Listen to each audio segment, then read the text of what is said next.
Welkom alle mamas en kinders. Ek het vandag hier vir Jacqueline Vogel. Sy's opvoedkundige sielkundige en sy gaan ons vandag 'n bietjie meer vertel oor visuele prosesering. Maar voordat ons daarmee begin, wil ons eers bietjie hoor wie is Jacqueline en wat doen sy en waar kan julle haar in die hande kry? Sou julle nog ekstra hulp rondom visuele prosesering of enige ander aspek van kinderontwikkeling wil weet? Jacqueline, baie welkom by ons. Ons wil graag weet, waar begin jou storie? Waar het jy, hoe loop jou pad van opvoedkundige sielkundige word? Ek dink as ek kan 'n baie lang storie vertel, want my storie is 'n lang storie, maar die kort deel daarvan is ek het agtergekom vroeg in my lewe, eintlik het ek 'n passie vir kinders. Ek het bedryfsielkunde begin swat en toe het ek dit klaar gemaak en die hele pad geloop en toe ek besig was met my M in bedryfsielkunde, toe besef ek maar ek wil eintlik hierder met kinders praat. Kinders werk en toe het ek die ding omgeswaai en my M gedoen in opvoedkundige sielkunde en dit klaar gemaak, internskap die hele toetjie en so aan.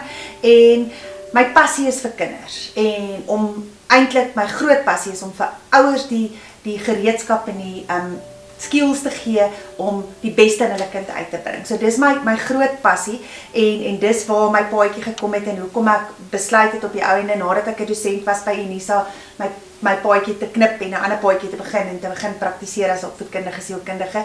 So wat ek doen is ek werk met absoluut alles wat 'n kind raak, emosioneel, ontwikkelingsgewys, akademies en ek is nie 'n feekie nie, so ek kan nie 'n towerstafie swaai en al die probleme oplos nie, al sal ek baie graag wil, maar ek help baie keer vir ouers om net 'n ander perspektief te kry en om kennis op te bou oor 'n probleem. En ook om hulle net in die regte rigting te stuur en so aan. En soos die jare aangestap het ek my praktyk ook nou meer gespesialiseerd gemaak. Ek verkies om met die ou kleintjies te werk van so 3 jaar tot en met 12 jaar. Die tieners sit vir my partytjies 'n bietjie ore aan. So ek verwys hulle na die ouens wat kundig is met hulle, maar dis vir my regtig asof daai ouderdom 3 tot 12 jaar is soos klei en sponsies en jy kan nog 'n verskil maak in hulle lewe en jy kan nog van hulle probleme oplos op 'n maklike manier. Om te sien wat en baie bevredigend om te kan sien hoe iets verbeter, hoe 'n klein dingetjie 'n reuse groot verskil maak. Ja, natuurlik. Ja. Nou, vertel 'n bietjie vir ons as mense jou wil in die hande kry, waar kan hulle jou kontak? Sien jy mense privaat? Ja, ek het 'n privaat praktyk en ek werk ook 3 dae van die week by 'n laerskool.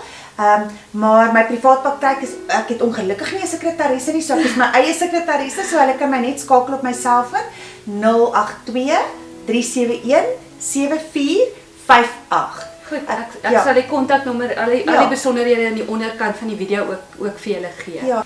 Ons gesels vandag bietjie oor visuele prosesering. Kan jy bietjie vir ons vertel wat is visuele prosesering om dit so duidelik as moontlik vir die ouers te gee, wat die betekenis daarvan? Ek dink ek skies tog dat die eerste ding wat mense moet gaan kyk is, wat beteken die woord prosesering? Want dit gaan oor, as mens nou dit in mooi eenvoudig gaan verduidelik, gaan mens sê, dit is verwerk. En as mens dan gaan kyk, want mens gaan kyk dan eintlik, visuele prosesering is deel van een van jou basiese boublokkies van jou sintuiglike waarneming, of jou sensoriese prosesering. So dis 'n proses. Dis 'n proses. Ja, dis die verwerking van en visuele prosesering is spesifiek dit wat jy met jou oogies waarneem of dit wat jy met jou visie waarneem, hoe jy dit inneem, hoe dit in jou brein verwerk word en hoe jy dit dan weer op verskillende maniere weergee. Het sy deur te teken of te skryf of te lees en klankies weer te gee of erkenning en so aan. So dis die hele proses van waarneem, verwerk en weer weergee. Ja, die rekenaar en die printer. Jy's baie oud. Presies.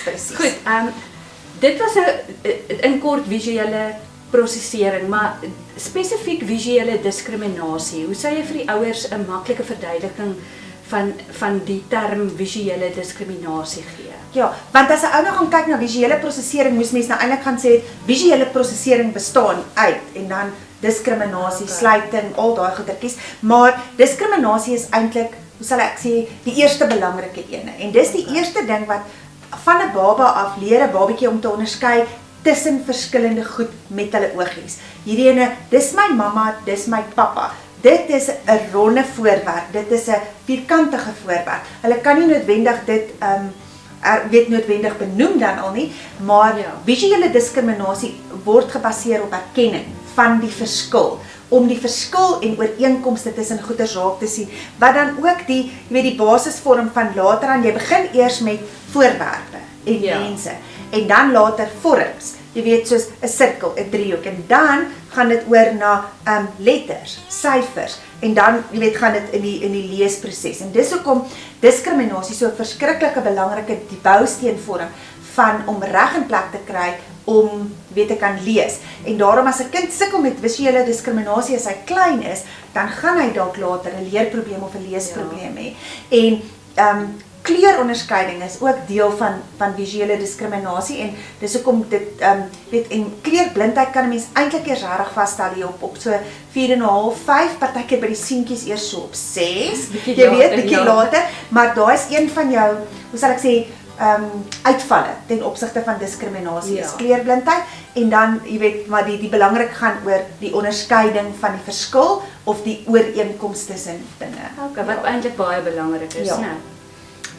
Wat beteken dit as 'n juffrou na jou toe kom of 'n opvoeder en hy sê jou kind sukkel 'n bietjie met voorgrond, agtergrond onderskeiding, want dit het ook tog te doen met jy sien 'n voorwerp en jy moet sien is die voorwerp meer agtertoe in 'n ruimte, in 'n spesifieke ruimte, voorgrond, agtergrond onderskeiding. Wat beteken daai term?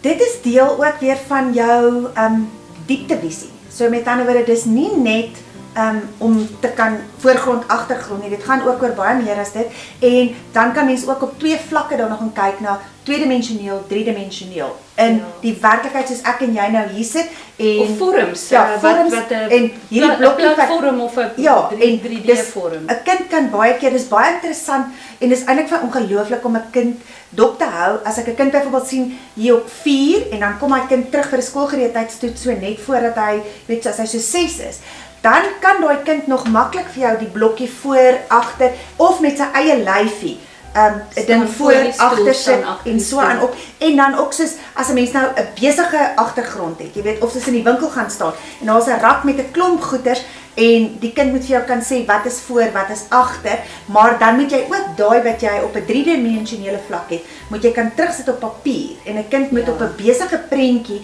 vir jou kan uitwys, wat is voor in die prentjie, wat is agter in die prentjie, en as 'n kind dit op die ouderdom van, wil sê so 5,5, 6 nog nie kan doen nie, dan moet 'n ou besef, dit kan dalk oogspier wees wat nie lekker werk nie, dit kan 'n dieptevisie wees wat werk, dis nie noodwendig visuele prosesering nie, maar dit kan 'n ander oog defek wees wat nie in plek is nie, maar dis ook belangrik, want op die ou ende is dit ook deel van die lees, en veral met wiskunde, speel voorgrond, agtergrond 'n belangrike 'n rol, want later aan moet jy grootte en so aan kan erken, en as alles vir jou lyk of dit op dieselfde vlak is, of alles lyk vir jou voor, dan gaan jy ook nie grootte kan onderskei, tussen wat is groter, wat is kleiner, wat is meer, wat is minder, want dit is alles op die ou en kom dit deel terug na voorgrond, agtergrond toe. En ek dink om dit prakties eers in te oefen, soos om voorwerpe of objekte eers te plaas in 'n sekere posisie,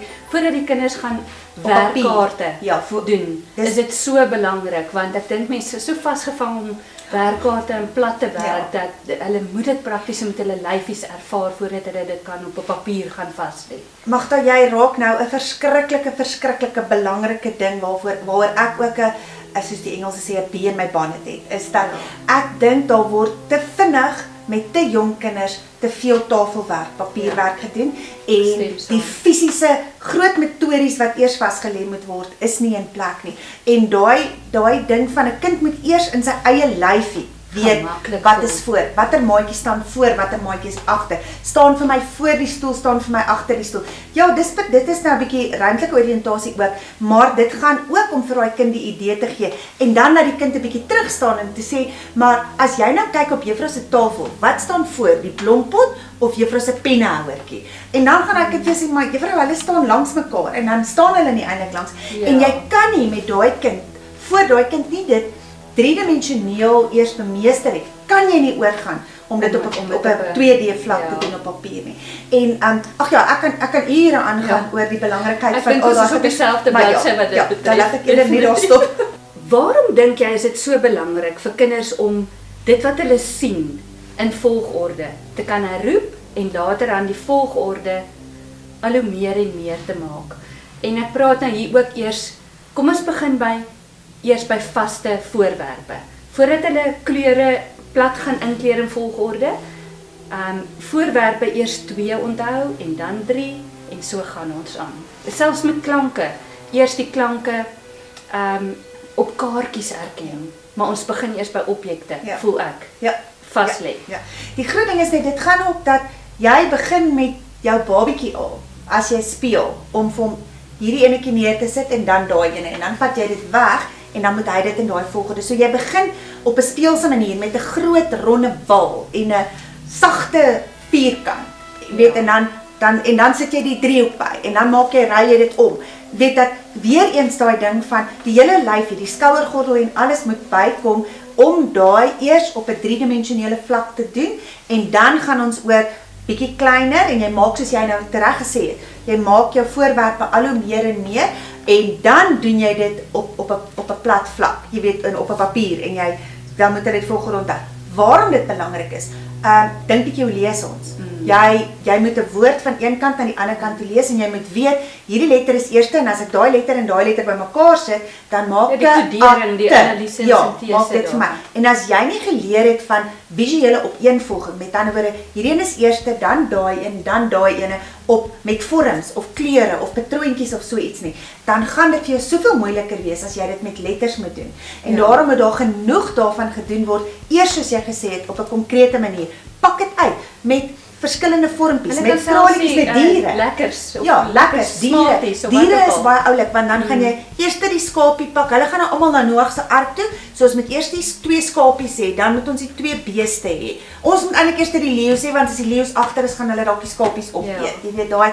Maar dat hulle met sulke konkrete voorwerpe, hulle is besig om te speel. Jy is besig met visuele opeenvolgingsontwikkeling, maar jou kind is besig om te speel. Hy leer die basiese beginsel van volgorde. Dan ook vir seentjies met hulle karretjies. Jy weet, pak eers die blou karretjies, dan die rooi karretjies en dan later aan, dan bring jy dit na soos wat jy weet gewone opeenvolging van patrone maak. 'n Driehoek, jy teken dan dit en dan moet jy hulle aanhou met daai patroon en dan maak jy die patroon later langer, dan vat jy later aan die patroon weg en hulle moet dit self herroep sonder dat hulle die hele tyd die visuele herinnering daarvan het. En dan so ontwikkel hulle ook sommer hulle taal, want hulle kan byvoorbeeld sê jy moet vir my sê, die eerste was die blou kar met die groot wiele, dat hulle hulle taal ook beskrywend leer, en ook dat hulle altyd leer om van die linkerkant, soos wat mens lees, te pak. Ja, en baie keer as jy byvoorbeeld 'n kind het wat se middellyn kruising ook nog nie reg is nie, dan werk jy sommer daaraan ook,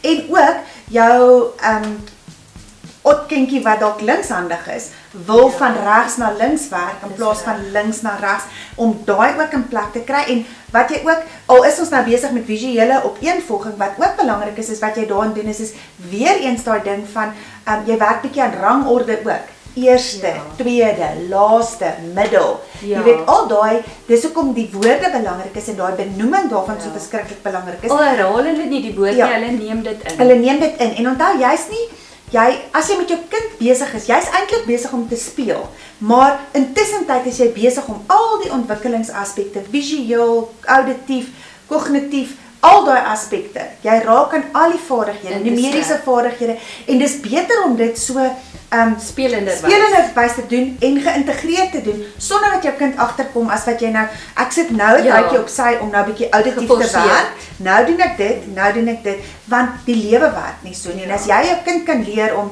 daarmee te weet, dan word hy sommer ook emosioneel sterker, want hy kan 'n klomp verskillende goed op een slag hanteer. Hy kry selfvertroue.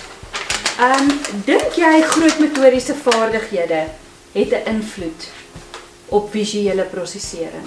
Baie beslis. Soos wat ons nou gesê het, mens moet eers, jou groot motoriese goedertjies moet eers in plek wees. En arbeidsterapeute, fisioterapeute, almal sal vir jou sê, jy moet begin by jou skouergordel. Jou skouergordel en jou die Engelse woord core stabiliteit moet in plek wees. Maar as daai, en dis baie interessant as jy kleintjies dophou, min van hulle het daai, want hulle speel nie meer buite nie, hulle klim en klouter nie meer nie, hulle speel nie in die sand nie, hulle doen nie hierdie nie, en daai is verskriklik belangrik, want daai oorkruisbeweging, daai klim en klouter, daai gebruik van jou skouergordel, is baie belangrik, ook en daarom is iets soos kruip, ekskuus nou, ek praat baie die mekaar, maar as 'n ou gaan terug, daai mylpale, en kruip is een van die eerste belangrike dinge, so as 'n mens 'n loper en heeltemal uit die prentjie uit kan wegvat, sal dit goed wees, want onthou, kruip gaan oor ruimtelike oriëntasie, maar dit gaan ook oor skatting, oor dieptevisie en so aan. So, en daar is een van jou eerste groot metodiese goed. En dan daarna, as die kind kan klaar gekruip het, gaan hy begin loop, en hy moet kan skat, jy weet waar moet hy loop, en dan ook moet hy van by trappies begin afgaan, en daai, jy weet, afstandskat, diepteskat, en dan ook daai, dan later aan die klim, wat vir hom daai beplanning gee, en agterkom van ook hoe om sy lyfie te sien in die omgewing rondom hom, want dis die eerste ding hoe hy dan later, dit wat hy vaardigheid wat hy daar aangeleer het, dan kan hy dit later op papier toepas, om werk in die regte plekkie, in die regte verhouding, op die regte plek te doen. Ja, en dit beïnvloed skrif, lees, wiskunde, die hele storie regdeur. Dis hoekom dit so verskriklik belangrik is dat speel, buite speel, klim en klouter is baie belangriker as om op 'n tablet of 'n iPad of op die televisie. Dit is 'n plek, maar dis nie die belangrikste. Verseker. Tegnologie maak dinge tog so maklik vir ons. Ons druk Google Maps en ons vind ons plek. Ons het groot geword wanneer ons na 'n plek toe ry. Sê nou maar ons gaan op vakansie, dan haal jy die groot kaart uit. En dis 'n geveg tussen ma en pa, want hierdie ene sê soontoe en daai een sê soontoe en die kinders het ook nog 'n eiertjie te lê. En wat so belangrik was, want daar het ons dadelik links en regs.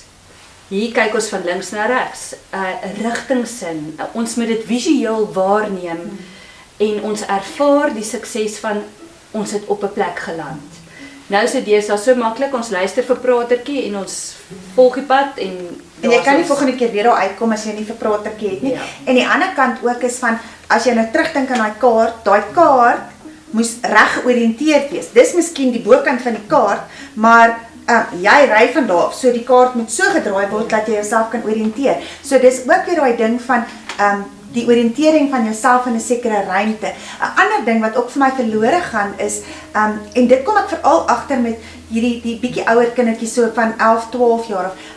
Hulle is nie meer goed met selfontdekking of met ondersoekende dinge nie, want jy nee, ek kan sommer net Google, en jy druk op Google in, en dan weet jy waar jy gaan. Terwyl daai, ons moes 'n ensiklopedie of jy moes 'n padboek gehad het, en dan moes jy gaan kyk het, en jy moes geleer het van, ek moet nou eers agter in die indeks gaan kyk, waar is pofadder, dis met 'n P, en dis is op daai bladsy en daai blokkie. So daai ondersoekende vaardigheid, daai navorsingsvaardigheid, gaan verlore. Ja, mens kan baie goed op die internet kry, maar as die krag af is, werk jou internet. Presies. As jy, en daar sekere situasies wat jy moet self besluite neem, wat jy dinge moet ondersoek, en ook, jy moet daai vaardigheid weer eens aanleer, om later aan, ook jou plek, jou spasie te kry, om by tyd ook uit te kom, en te kan dit in konteks sit, want as jy Google indruk, dan werk hy gou vir jou uit, hy sê vir jou, oor 17 minute is jy daar, jy het 'n knoppie gedruk, terwyl as jy met die padkaart gewerk het, moes jy nou eers gaan uitwerk het. Ons ry 80 km/h, so my man is baie lief om daai vrae vir sy kinders te vra, Nika. Ja, daai tipiese wiskunde sommetjies. So dit het op die einde uitwerking weer eens, nie net op die visuele nie, maar op die hele breë ding ook. Maar die tegnologie, deur dit net in te druk, daai ding van onmiddellike bevrediging is een van jou groot, hoe sal ek sê, aanwakker stimulante van aandagafleibaarheid. Want dis een van jou grootste simptome. 'n Kind wat aandagafleibaar is, kan nie bevrediging uitstel. So daai is een van die groot gif daarvoor. Dan ook dat wat maak dat hulle kan nie beplan nie. Hulle kan nie self beplan. Ons moet nou eers hier ry en dan daar ry nie, want hulle hoef nie daaroor te dink nie, want sit hier ding sommer net vir hulle die hele pad uit. So hulle hoef nie En dan gaan beplanning verlore en dan sukkel hulle as hulle op die einde self iets moet doen om te weet ek moet eers hierdie doen en dan daai doen en dan daai doen. Daai kinders wat so gewoond is daaraan, as hulle partykeer 'n opdrag kry om 'n taak te doen of juffrou sê, julle moet vir my 'n huis en 'n boom en 'n kar teken. Hierdie kind hou baie van bome, so wat doen hierdie kind? Hy teken 'n boom. Die hele bladsy vol. Dan is daar nie plek vir die huis en die kar nie, want hy het nie geleer om te beplan nie. So dis 'n deel van wat ook verlore gaan daarmee. Jy weet, as hy 'n prentjie van 'n boom gaan Google, dan sien hy die hele prentjie van die boom maak die spasie vol. Ja. En ook dink ek die satisfaksie wat daai kinders kry, wat wel 'n bietjie met moeite 'n ding gaan daar uitgekom het. Word bietjie weggeneem. Vasberadenheid. Jy weet daai ding van om aan te hou, want o gat, nou stry ma en pa oor ons moet links draai, nee ons moet regs draai. Ja. En dan draai ons links en dan is dit verkeerd en dan verdwaal ons 'n bietjie en ons moet teruggaan. Daai van om self te kan regstel ook. Ja. Gebeur nie want sy stel dit sommer vir jou reg. Sy sê vir jou make a U-turn of recalculating en dis nie hoe dit werk. En onmiddellik is die kinders wanneer hulle in 'n motor of wat ook al sit, is hulle op hulle fone besig om te speel en hulle kyk nie by die vensters uit om daai diepte, mooi natuur, diepteskatting en al daai ervarings van kleurerkenning, van al daai visuele diskriminasie, alles word weggeneem. So ek dink is 'n baie belangrike ding dat ouers wanneer hulle op 'n roadtrip, al is dit baie naby, al is dit op pad skool toe, kyk 'n bietjie of vra 'n vraagie en sê vir my 3 dinge in volgorde wat het jy vandag gesien wat rooi is of en ook wat mense onderskat die waarde jy raak 'n baie belangrike ding aan daai as mens ry. Ek het ook 'n vreeslike passie vir gebruik die alledaagse lewe om jou kind jy hoef nie duur te betaal nie. Jy kan met jou kind ry, soos jy nou sê skool toe. Tel bietjie vir my hoeveel driehoeke sien jy terwyl ons ry. Hoeveel padtekens het driehoeke? Hoeveel groen goed sien jy? Hoeveel sirkels sien jy? Hoeveel hobbels is daar in die pad? Ja, dit kos jou niks. En wat is aan die linkerkant en wat is aan die regterkant? Wat is die verskil tussen wat is aan die linkerkant, wat is aan die regterkant? Jy weet daai tipe goed. En ook dan daai ding van weet die verskil tussen as mens stadig ry, wat jy sien en as mens vinnig ry, hoe min jy dan sien. Jy weet daai dis alles goed wat hulle wat verlore raak as hulle die hele tyd op hulle foon of op 'n tablet is terwyl jy ry. Ek stem heeltemal saam. Ja. Jy ken nou prente wat ons gedoen het toe ons kinders was van soekie verskille. Dan kry jy so 'n bond prentjie en dan moet jy partykeer 10 verskille uitsoek. Dink jy die kinders doen dit nog? Dink jy daar is nog sulke Ek het toevallig 'n huisgenoot gekoop want my seun moes 'n taak gedoen het vir kuns en toe koop ons nou sommer tydskrifte en toe's daar vraggies 'n groot mens verskille en 'n kinderene en die groot mens ene was 2 foto's geweest en jy moes baie mooier daarop kyk. So dis baie moeiliker om byvoorbeeld die regte lewe te sien as op 'n tekenprentjie. Want die kinders se was baie makliker om die soek te verskil te sien. Ek weet nie of kinders dit regtig doen nie omdat hulle te gewoond is weer eens aan tegnologie en dis nie want ek weet daar is speletjies op waar jy die verskille moet sien, maar dis weer eens anderste. Jy weet want as jy die ding gaan druk dan sê die ding vir jou nee, dis nie reg nie. Jy moet nie wag tot jy kan omblaai om by die antwoord te sien wat dit is nie. En daai om verskille te gaan, dit versterk weer eens jou vermoë vir visuele diskriminasie. En soos wat ek nou nog sê, as jy in die kar ry, dis nie net noodwendig as jy 2 van dieselfdes het om te kan sien wat is verskillend nie. Sommer ook in 'n situasie, wat is aan die linkerkant van die pad wat nie aan die regterkant van die pad is nie. Party strate is die straatligte aan die linkerkant en die sypaadjie aan die regterkant. Jy weet daai om kinders bewus te maak om die verskil tussen goeders raak te sien. Byvoorbeeld as mens gaan kyk ook, jy kan daai gaan doen, maar jy kan ook gaan kyk 'n bietjie na die verskillende make van kom ons sê tomatiesmoor.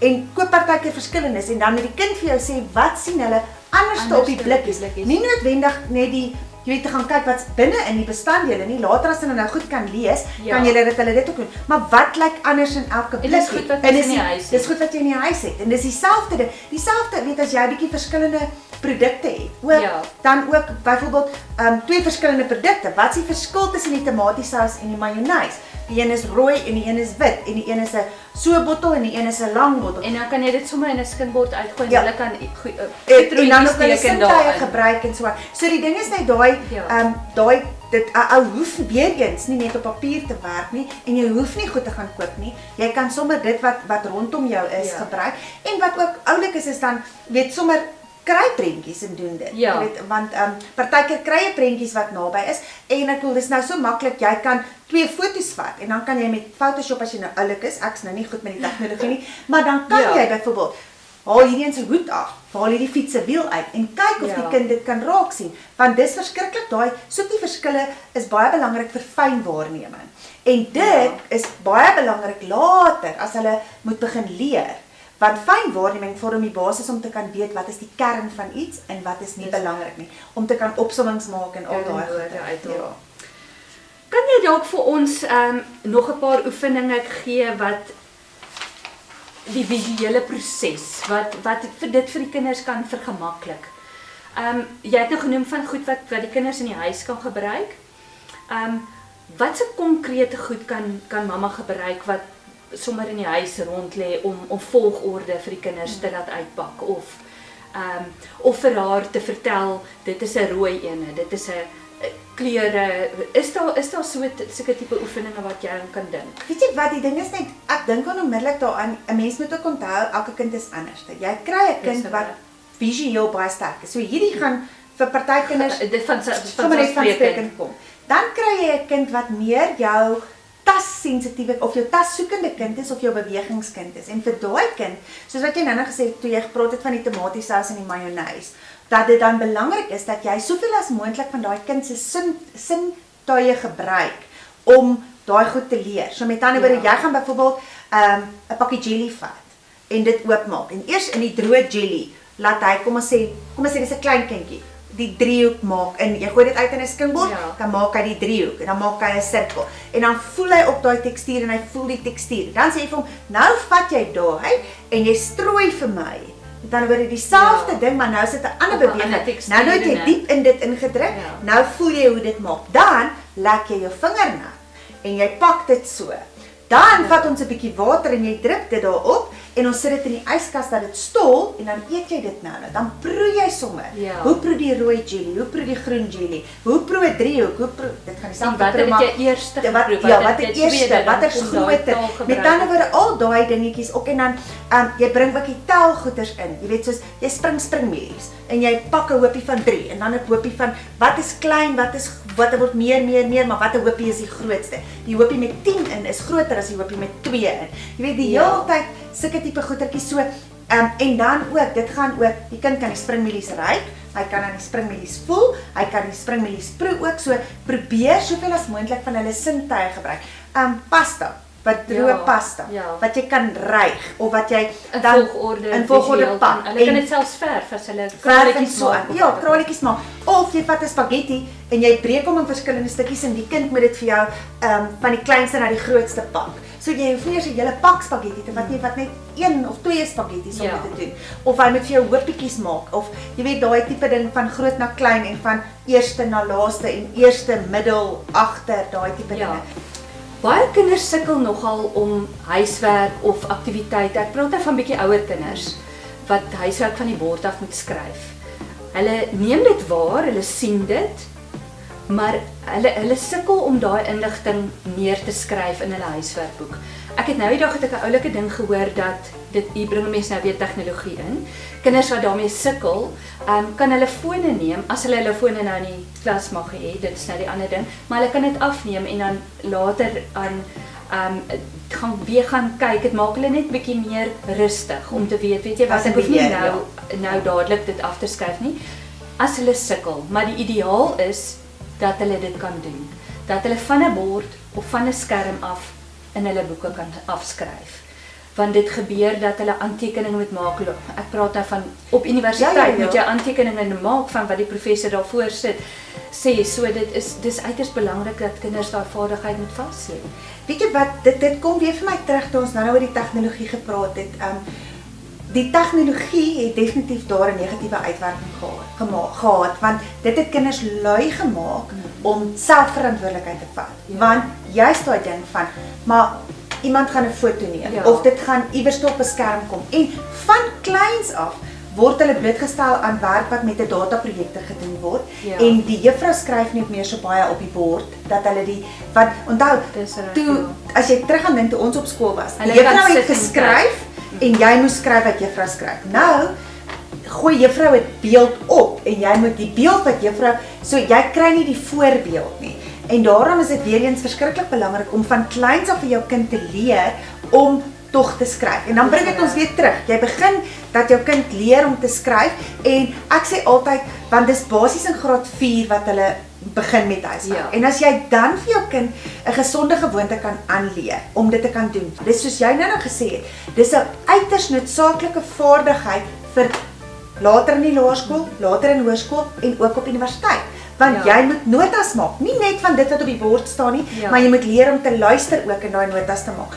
So wat ek altyd voorstel, as jy in graad 4 begin, gaan saam met jou kind deur, laat hy elke dag die volgende dag se vakke in volgorde neerskryf in sy huiswerkboekie, of as hy 'n groter boek nodig het, en dan sê jy, as daar niks op juffrou se bord staan nie, dan skryf jy langs Engels, niks. Of maak 'n streepie, maak 'n streepie, maar jy moet 'n icon wat hy daar kan teken. En hy moet in die gewoonte kom, of sy, dat in elke periode moet daar langs daai vak met iets geskryf word, nie noodwendig gaan optel. Ek wil vir jou vra, so sê nou maar jy kom nou agter, jou kind sien perfek. Hulle die sigchart het hulle 100% met vleiende vaandels geslaag. Wat dan? Hoe toets hulle anders as 'n gewone oogspesialis? Dit is amper seker nou lelik woord, vrek interessant om te gaan kyk wat hulle doen is, want wat hulle doen is op die ouene nie net daai kaarte en so nie. Hulle doen met jou kind fisiese sigoefeninge. Fisiese goedertjies, hulle weet en hulle laat hulle oogies kyk, hulle laat met balletjies speel en al sulke goed. Dis vrek interessant, want hulle seker 'n bietjie met die terugroep van inligting. En herroep van inligting ook. Maar as jou kind byvoorbeeld 'n dieptevisie probleem het, of 'n oogspierprobleem, of 'n visuele prosesseringsprobleem, gaan hulle dit optel en daai ouens gaan dit nie optel. Wat briljant is, mens moet iewers begin. Ja, en die ander ding is wat mense baie keer op van vergeet, dis Irlen-sindroom. Ek ken Irlen-sindroom, my dogter het 'n Irlen-brilletjie vir 2 jaar gedra en dit het haar geweldig gehelp. Ja, en dis baie keer dis nie noodwendig 'n lens, tipe lens nie, dis die kleur. En ook wat baie goed is vir party kinders is die wit bladsy is 'n ander papier, en ouers kan doodgewoon 'n gekleurde daar waarmee jy die ringleers mee bind. Kan hulle oorsit en hulle kan verskillende kleure bou vir hulle kinders.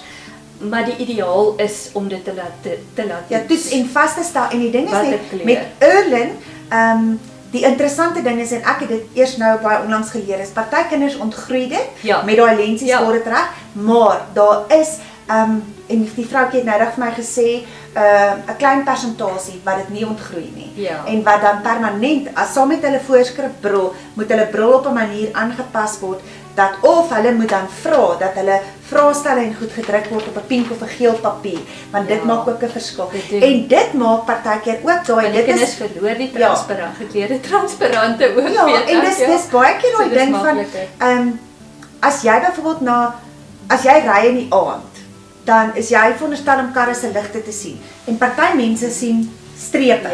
Sulke lang strepe. En baie keer is dit wat met jou Irlen-sindroom of jou kindjie met astigmatisme sien goedertjies so. So die groot ding is net, ek sou sê, as jy moet eers net daar gaan seker maak. So om op te som dan nou is, hulle moet na 'n gewone oogspesialis toe gaan en dan daar begin, want dit is en dalk is daai die probleem, die kind het dalk net 'n bril nodig. En die ding is net, dis maar van daar af moet hulle 'n spesialis gaan ons moet ook onthou dat ons kinders word baie meer blootgestel, hulle kyk baie meer televisie, hulle is baie meer op skerm, so hulle oë is baie luier om weier te kyk, en daai ding van om daar op 'n skerm te kyk en hier te lees en daar weer op te kyk, hulle oogies raak baie lui. En dan moet mens ook onthou, 'n ander ding wat baie keer ook, dis meer 'n leesdisfunksie as wat dit 'n visuele probleem is, maar is iets soos disleksie. En dan moet mens versigtig wees om dit nie te gooi onder die boeg van 'n visuele perseptuele probleem nie. Dis ek sal sê 'n leergestremdheid of 'n leerdisfunksie. Goed, dit was nou 'n mondvol. Julle kan gerus vir Jacqueline kontak as julle enigstens twyfel oor visuele prosesering, visuele diskriminasie. Ek weet daai terme is partykeer baie daunting vir ouers om die eerste keer te hoor en ons verstaan nie altyd wat die terme beteken as die juffrou vir ons dit selfs op 'n rapport skryf nie. So visuele prosesering is maar 'n tamaletjie, maar dit kan opgelos word en daar is moontlikhede en daar is hulp daar buite. Verder in die video gaan daar 'n paar praktiese idees wees wat jy met jou kind kan doen by die huis, met goed wat jy in die huis het. Dis nie nodig om duur goed te gaan aankoop nie. Ek wil vir Jacqueline sê baie dankie dat jy hier was, dat jy vir ons hierdie waardevolle inligting gegee het en vir ouers en vir kinders veral dit net soveel makliker verstaanbaar maak, want dit is maar 'n moeilike pad en as jou kind sukkel, dan sukkel 'n mamma. En ons verstaan nie altyd die hoe en die waar en die hoekom nie, maar daar is hulp daar buite. Baie dankie. Dis 'n groot plesier. Dit was 'n voorreg en my deur staan oop vir enige een. Dankie. Dis altyd 'n baie goeie idee om die kinders se oogies op te warm voordat hulle begin met enige leesaktiwiteit of 'n visuele aktiwiteit. Hou 'n voorwerp 'n end van jou neus af en bring hom al hoe nader. Jy kan selfs die voorwerp heen en weer beweeg van links na regs of selfs die lui 8 beweging. Hier volg 'n paar eenvoudige visuele aktiwiteite. Neem 'n eierdosie. Almal het dit in hulle huis. Dan neem jy voorwerpe wat jy het. Ek het die plastiek diertjies geneem. Plaas hulle in die holtes van die eierdosie.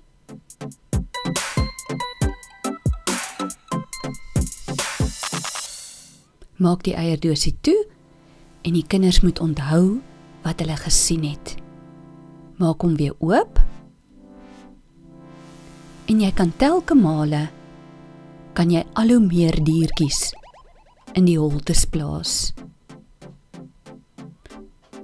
Maak die dosie toe en die kinders moet terugroep waar hulle die diere gesien het.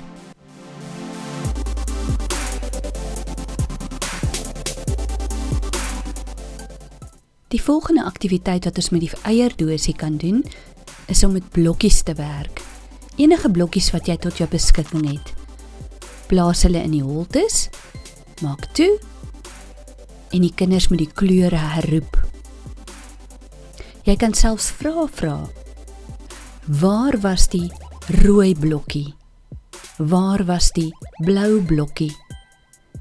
Jy kan telke male nog blokkies bysit. Maak die eierdosie toe, vra en hulle moet herroep waar hulle watter kleur gesien het. Indien jy so 'n plastiekhouer het, kan jy dit effektief aanwend vir visuele oefeninge.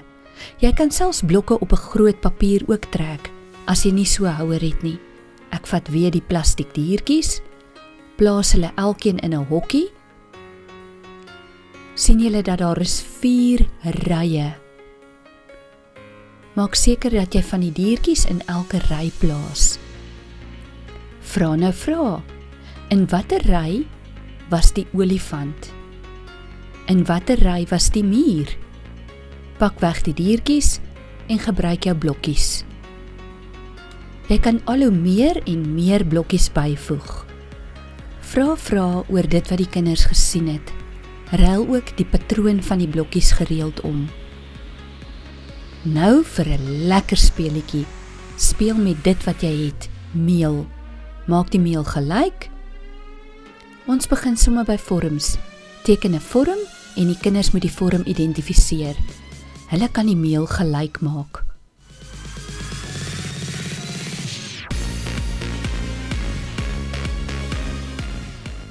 Kom ons teken 'n mannetjie.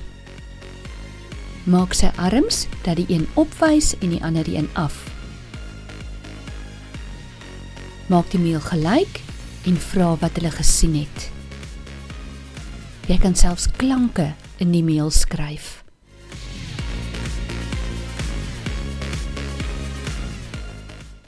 Hulle kan ook met rys speel, dis 'n grower tekstuur. Gooi dit uit in 'n plat bak. Hierdie is sommer 'n oondbak.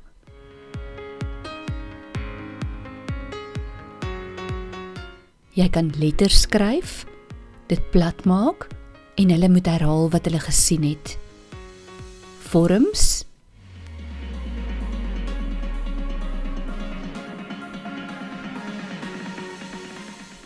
of selfs opeenvolging van vorms.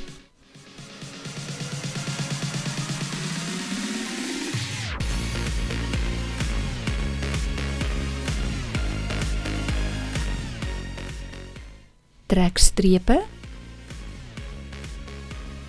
Hulle moet kyk en sê hoeveel strepe het jy getrek en was dit reguit strepe. Maak golfies en hulle moet herhaal wat jy gedoen het.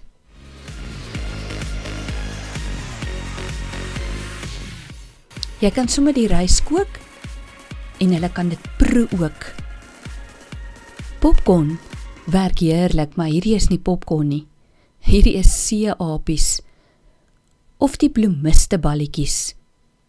Gooi dit uit in 'n bak, die kinders kan dit lekker plat maak en kom ons steek die plastiek diere tussen die balletjies weg. Begin by slegs 'n aantal en ons kan dit al hoe meer maak. Sodra jy die diere gepak het, kan jy vir hulle vrae vra. Hulle moet altyd van links na regs lees of kyk. Watter dier lê plat? Watter dier staan regop? Watter dier is 'n wilde dier? Kom ons voeg nog een by.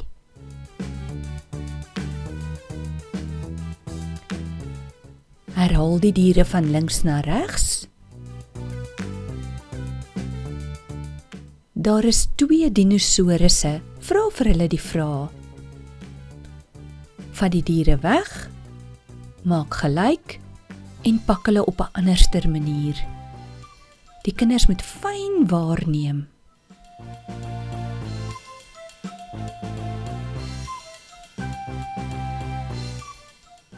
Watter diere staan regop? Die kameelperd en een van die dinosourusse. Watter dier lê plat? Die blou dinosourus. Herhaal wat jy gesien het. Die blokkies. Pak hulle op verskillende plekke in jou skingbord en vra vir die kinders vrae. Maak toe jou oogies. Watter blokkie was links bo, links onder, regs onder, regs bo? Bære die blokkies en neem sommer macaroni. Bou 'n prettige patroon en die kinders moet daardie patroon herhaal.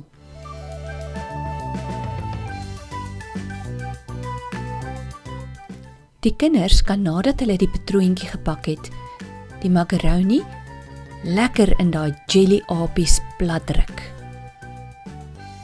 Hulle kan dit self uithaal ook. Kom ons neem 'n polystyreen balletjie. Van bo na onder en op. Van bo na onder en op. Van bo na onder en die kinders moet dieselfde patroon herhaal wat jy gedoen het. Van links na regs, lig op. Van links na regs, lig op.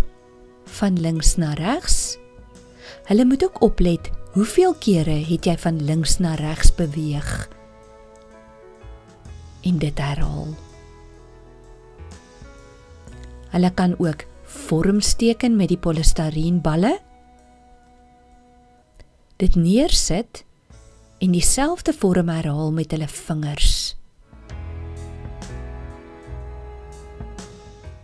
Van bo na onder Hulle moet waarneem hoeveel kere jy daardie beweging gedoen het. 'n Heerlike sensoriese aktiwiteit is om die kinders te laat speel met hierdie jellyrige see-apies. Nou gaan ons 'n eksperiment doen. Gebruik melk en maak 'n deurskynende houer vol. Die bodem moet toe wees. Voedselkleersel, verskillende kleure, dit wat jy in die huis het. Hier gebruik ek rooi,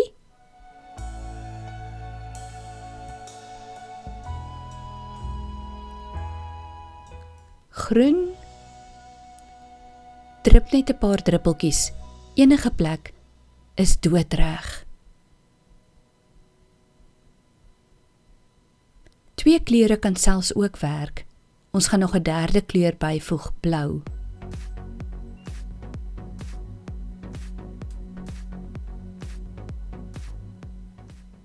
Maak hulle attent daarop, dat wanneer jy die druppeltjies in die melk drup, dit nie eintlik beweeg nie. Nou gaan ons skottelgoed seep gebruik, en so 2 of 3 druppeltjies byvoeg. Kyk wat gebeur. Hierdie effek hou vir 'n hele paar minute aan. Die kinders kan lekker waarneem wat gebeur met die verskillende kleure. Nadat die kleure goed gemeng is, van self, kan jy 'n verfkwas neem, die kleure meng, sodat dit een dowwe vaal kleur vorm. Skuif die bak eenkant, en gebruik sommer 'n vel papier om nog visuele oefeninge in te oefen. Verf met die melk en voedselkleersel verf. Jy kan byvoorbeeld die helfte van 'n sekere vorm verf en hulle moet die ander helfte byverf om die vorm te voltooi. Gebruik chippies in die huis en pak dit in 'n vorm. Jy kan ook dat die kinders hulle oogies toemaak terwyl jy die rytjie pak. Maak toe jou oë en pak die vormpie op jou eie. Maak dit so bietjie moeiliker en pak van die chippies bo op die ander. Maak toe jou oë en nou kan jy jou eie vormpie pak. Marshmallows. Gebruik die pink en die wit marshmallows om 'n patroon te pak. Begin eers by 3, maak dit maklik. Jy kan selfs van die marshmallows in die helfte knip. Of vir die kinders vra om dit te doen. Gebruik die helftes om ook vorms te pak. Pak van die marshmallows bo op die ander. Jy kan vra, watter marshmallow is bo, watter marshmallow is onder. Gekleurde pasta werk briljant. Pak die patroon. Die kinders moet hulle oogies toemaak. Vat die patroon weg en hulle moet dit weer pak. Jy kan selfs klanke pak en hulle moet dit langsaan pak. Maak dit toe sodat hulle kan onthou wat hulle gesien het. Dobbelstene is prettig om visuele oefeninge sowel as getalbegrip in te oefen. Pak die patroon en hulle moet hom herhaal. Neem 1 dobbelsteen, gooi hom, maak toe. Watter getal het jy gesien? Hoeveel kolletjies was daar? Iris se pret. Krale ryg. Uitstekend vir visuele geheue en opeenvolging. Ryg 'n stringetjie krale en die kinders moet hulle eie krale op hulle stringetjie ryg in dieselfde volgorde. Sien julle, hierdie is alles konkrete oefeninge wat die kinders kan voel en ervaar. Brainy blocks. Dit is om 2D-vorms op die regte plekke te pak. Begin eers by maklike vorms. Opvoedkundige speletjies kan ideaal werk vir visuele ooreenkomste, diskriminasie en op die einde die visuele prosesseringsvaardigheid in totaliteit ontwikkel. Letters, hierdie is magnetiese letters. Kom ons pak 'n woord. Pak hom in die regte volgorde. Die kinders kan dit klank, ok, bok. Watter klanke het jy gesien?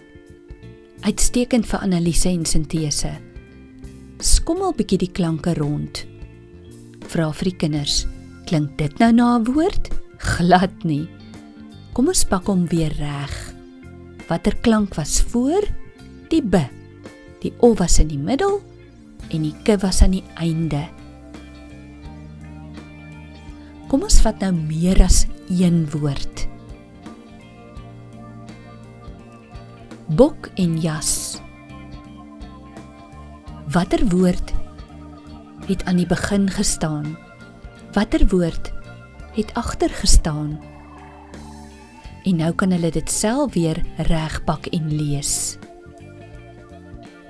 Dieselfde kan jy met vorms doen. Pak die vorms in die korrekte volgorde. Hierdie is platvorms. Jy kan ook 3D-vorms gebruik of hulle kombineer. Hulle moet die kleure sowel as die vorm opnoem.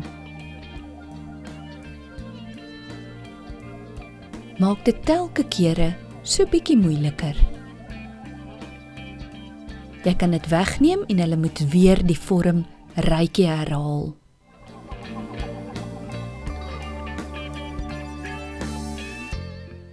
As jy opvoedkundige speelgoed het, kan jy dit gebruik, maar jy kan ook jou klankkaartjies op karton maak. Sit die klanke aan mekaar en lees die woord. Jy kan selfs meer as een woord in 'n rytjie pak.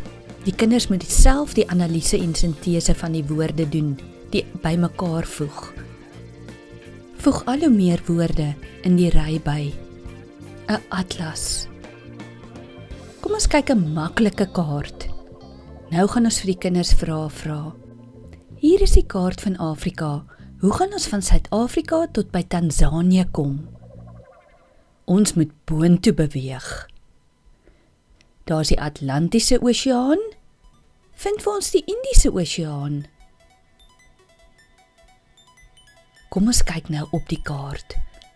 Vind 'n bietjie vir ons, waar is die land Egipte? Dui ook die noord en die suid aan. Waar is Mosambiek? Bly ons daar? Nee, waar bly ons? In Suid-Afrika. Wys bietjie vir ons, waar is Namibië? Vind vir ons Nigerië. Is Nigerië noord of suid van Suid-Afrika? Waar is Mosambiek? Dis reg. Waar is Madagaskar? Dink jy Madagaskar is 'n eiland? Wie van julle was al in Mauritius? So bruin sommer die algemene kennis ook uit. Neem woorde. Jy kan dit sommer skryf op karton. Sit die woorde in volgorde. Die kinders kan dit lees. Dief, soek, toon. Hou die woorde toe en hulle moet dit herhaal in die korrekte volgorde.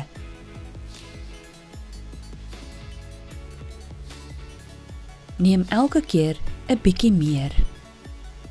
Laat hulle dit lees van links na regs. Nou kan jy vir hulle vra. Hou toe. Herhaal. Watter woorde het met 'n begin?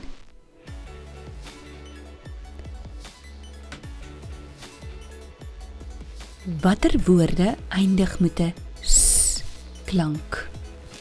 Visuele waarneming sowel as klankleer word ingeskerp met hierdie aktiwiteit. Daar is die ui in die middel. Legkaarte, enige legkaarte, werk fantasties vir visuele waarneming. Hier het ons 'n Afrikaanse en 'n Engelse legkaart wat presies dieselfde is langs mekaar.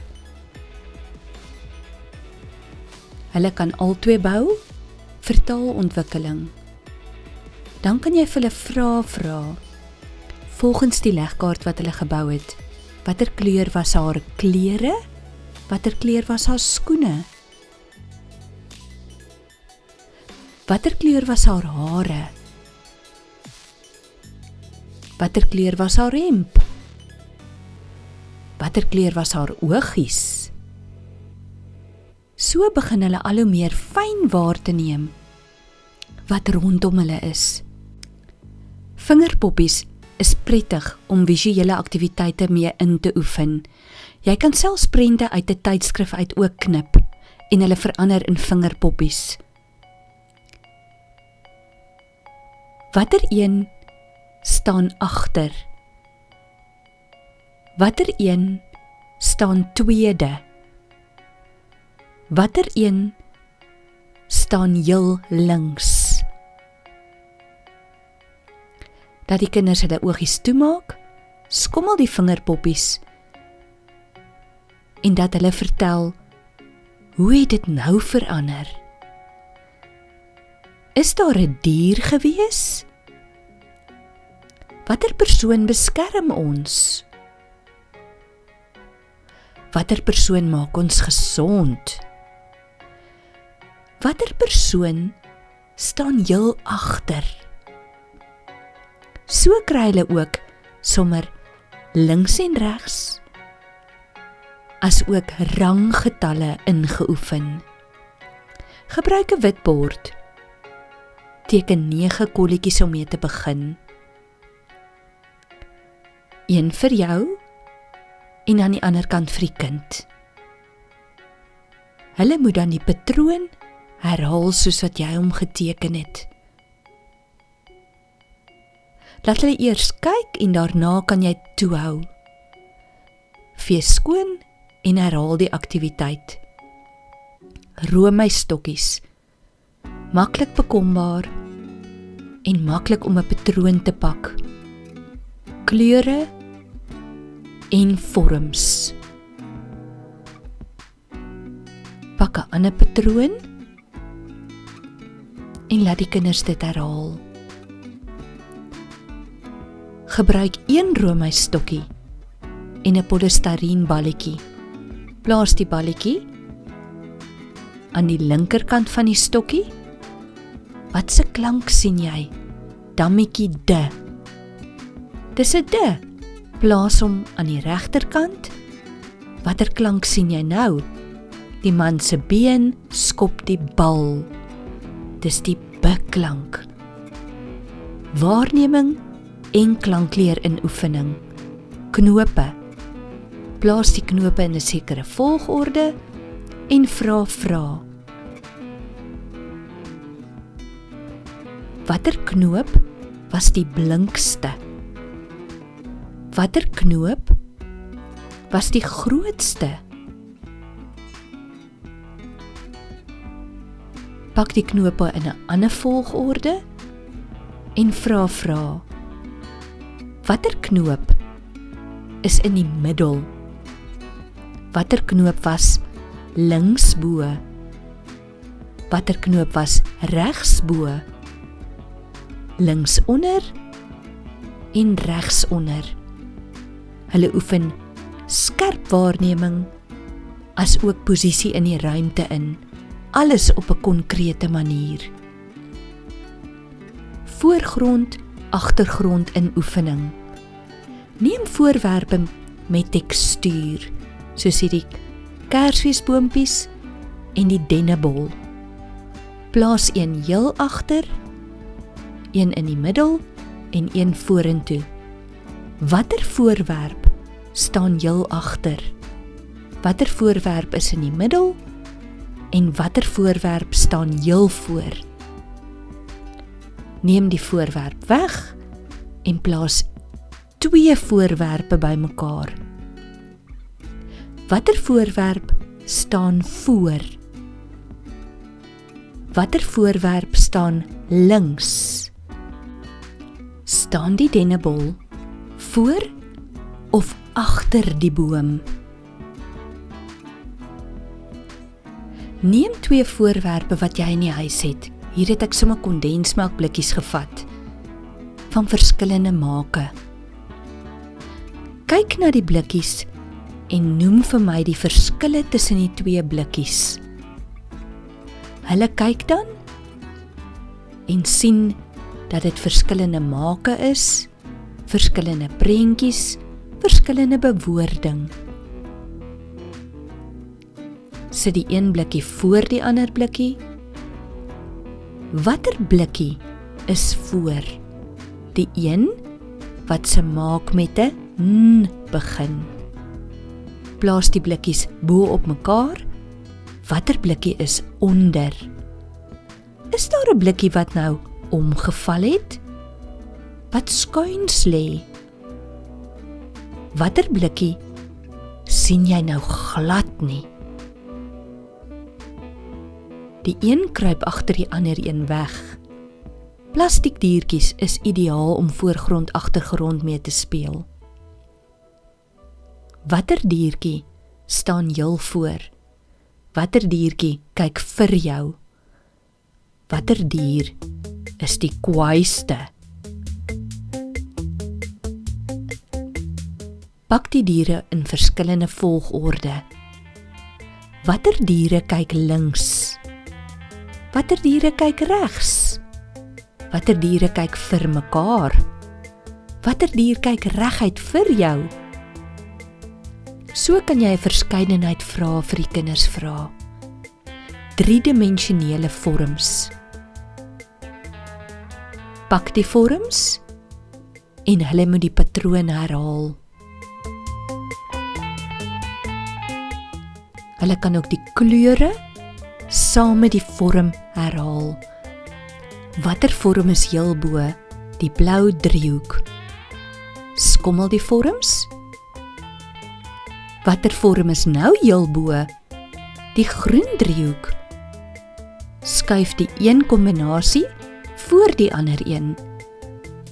Watter vorms staan voor? Watter vorms staan agter?